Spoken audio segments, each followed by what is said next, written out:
Computer program list of instructions हैं जो कि एग्जीक्यूट होती हैं। जो भी इंस्ट्रक्शंस आप कंप्यूटर को देना चाहते हैं वो आप अपने कोड में लिखते हैं और हर इंस्ट्रक्शन एक स्टेटमेंट है। तो जावास्क्रिप्ट में या किसी भी प्रोग्रामिंग लैंग्वेज में आप जो इंस्ट्रक्शंस दी जाती हैं उनको स्टेटमेंट्स कहते हैं। एक एक स्टेटमेंट आप लिखते जाते हैं और वो हर स्टेटमेंट एक इंस्ट्रक्शन होती है।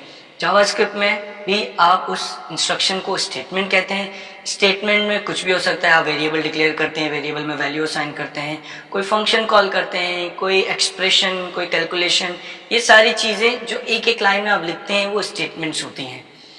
जावास्क्रिप्ट में भी इसी तरीके से वो स्टेटमेंट्स एग्जीक्यूट होती हैं और वो statements line by line execute होती हैं।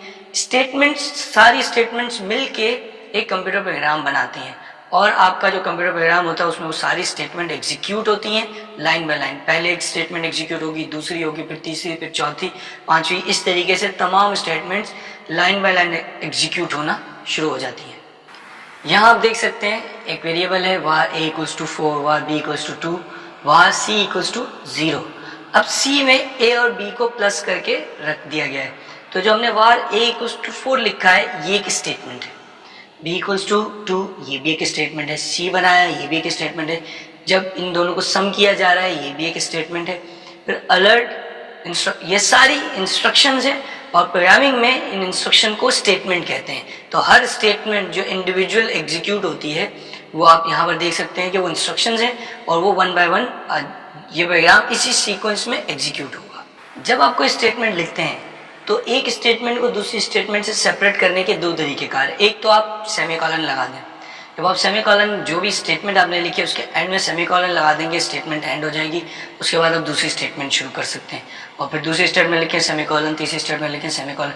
ये आप एक ही लाइन में ये काम कर सकते हैं। फॉर एग्जाम्पल आपने लिखा var a equals to 5 semicolon, उसी लाइन में var b equals to 6 semicolon, var a equals to var d equals to a plus b, ये आप करते चले जाएं और सेमीकोलन लगाते चले जाएं, एक ही लाइन में लिख देंगे तो आपकी स्टेटमेंट एक ही लाइन में बन जाएंगी और ये मल्टीपल स्टेटमेंट होंगी क्योंकि स्टेटमेंट का सेपरेटर है सेमीकोलन।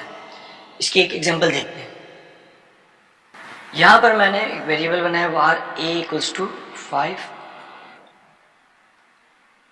और साथ ही var b equals to 6, var c equals to a plus b। अगली लाइन में आके मैंने लिखा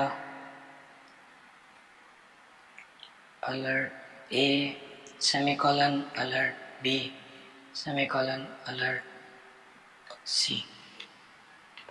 ये तीन स्टेटमेंट है। मैं इससे भी प्रीवियस लाइन में ले जा सकता हूँ, यानी इस वक्त मैंने ये दो लाइन बनाई हुई है। अब अगर मैं इस प्रोग्राम को एग्जीक्यूट करूंगा 5, 6, 11, तो आपने देखा कि एक ही लाइन में मल्टीपल स्टेटमेंट। ये अभी हम सिंपल कोडिंग कर रहे हैं तो बहुत सिंपल सी स्टेटमेंट्स हैं।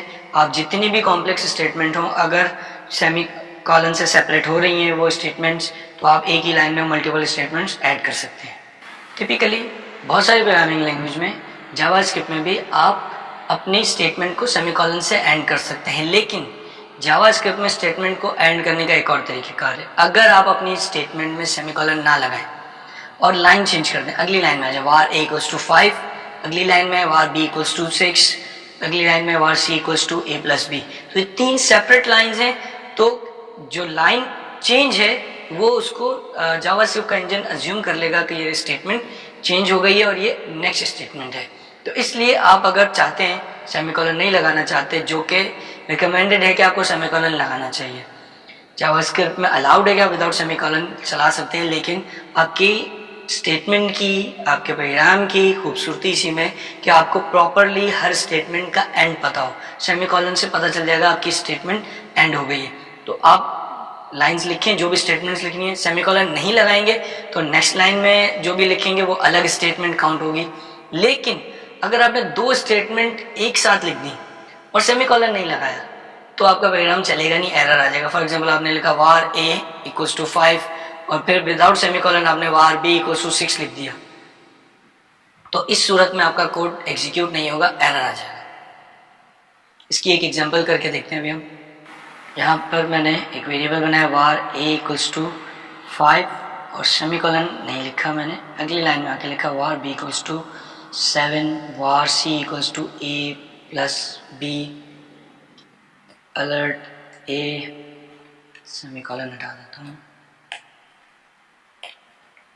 Alert b। इसको एग्जीक्यूट करते हैं, एज इट इज एग्जीक्यूट होगा।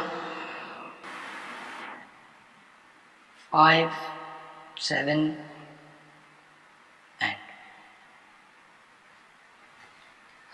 अब आप अगर चाहें कि ये अलर्ट दोनों एक ही लाइन में हो तो ये विदाउट सेमीकोलन नहीं चलेगा, दोनों को अलग लाइन में रखना पड़ेगा। आपने वार ए कर दिया इस तरीके से, ये भी नहीं काम करेगा, इस तरीके से भी काम नहीं करेगा, या फिर आपने यहाँ आके ए प्लस बी कर रहे हैं, ये भी नहीं काम करेगा। क्यों? क्योंकि आपने अपनी स्टेटमेंट को टर्मिनेट नहीं किया। अगर स्टेटमेंट टर्मिनेट नहीं हुई है तो ये अज्यूम किया जाएगा कि ये सेम स्टेटमेंट है। यहाँ पर आकर ये अजम्पशन ये है कि यहाँ पर आप मजीद कुछ लिखना चाह रहे हैं, कोई और वैल्यू ऐड करना चाह रहे हैं, तो इसलिए जब तक या तो लाइन चेंज ना हो या सेमीकोलन ना हो, आपकी स्टेटमेंट टर्मिनेट नहीं होगी, एरर आएगा। फॉर एग्जांपल मैं ये इसको अगर इसी पोजीशन में ब्राउज़र में चलाने की कोशिश करता हूँ,